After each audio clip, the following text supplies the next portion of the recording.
அண்டம் முழுதும் ஒன்றினுள் அடக்கம். அதுவே ஆனை முகமெனும் ஓங்கார விளக்கம். சுழலும் கோள்கள் அவன் சொல் கேட்கும். அவனை தொழுதால் போதும் நல்லதே நடக்கும். ஆனை முகனை தொழுதால் நவக்கிரகங்களும் மகிழும். நல்லதே நடக்கும், நல்லதே நடக்கும்.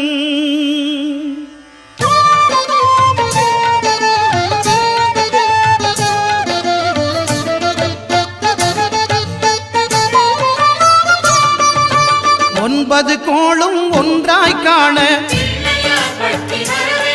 அங்கு கற்பகம் என்னும் கடவுளின் மெய்யில் 9 கோளும் ஒன்று